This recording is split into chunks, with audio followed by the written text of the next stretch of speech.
పోరాటాలు వర్ధిల్లాలి రైతాంగ పోరాటాలు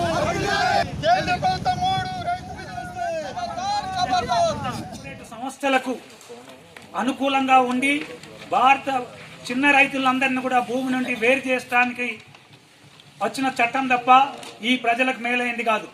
ఒక దిక్కు చెప్తున్నారు ఎక్కడైనా దేశంలో అమ్ముకోవచ్చు అని అంటున్నారు. నిజామాబాద్ లో పండించిన రైతు హైదరాబాద్ లో అమ్ముకోలేడు, లేదా బెంగళూరులో అమ్ముకోలేడు. మరి ఎక్కడ అమ్ముకోగలుగుతాడు? మార్కెట్ కమిటీలు ఉండి ఇవన్నీ కూడా ఒక వ్యవస్థ ఉన్నప్పుడే అమ్ముకోవడానికి వీలైతుంది. కాబట్టి దీనిలో ఇంకొకటి, ఈ చట్టంలో ఎక్కడ కూడా ఎంఎస్పి మినిమం ప్రైస్ అనేది ఇంత ఉండాలి, లేకపోతే ఇది ఇవ్వాలి, ఖచ్చితంగా వ్యాపారస్తులు ఇవ్వాలి అని చెప్పేసి ఎక్కడ కూడా పేర్కొనలేదు.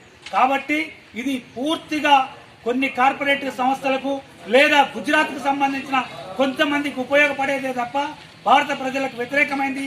బీజేపీ ఏదైతే స్వదేశీ నినాదం చెప్పేసి విదేశాల నుంచి ఇవాళ మక్కలు తెప్పించుకుంటున్నారు, పాల పౌడర్ తెప్పించుకుంటున్నారు, అన్ని రకాల వస్తువులు తీసుకొచ్చి భారత వ్యవసాయాన్ని దెబ్బతీస్తుంది. దీనికి వ్యతిరేకంగా ఇవాళ భారతదేశం మొత్తం లోపల రస్తారోకలు చేస్తుంది. దీన్ని విజయవంతం చేయడానికి అందరికి కూడా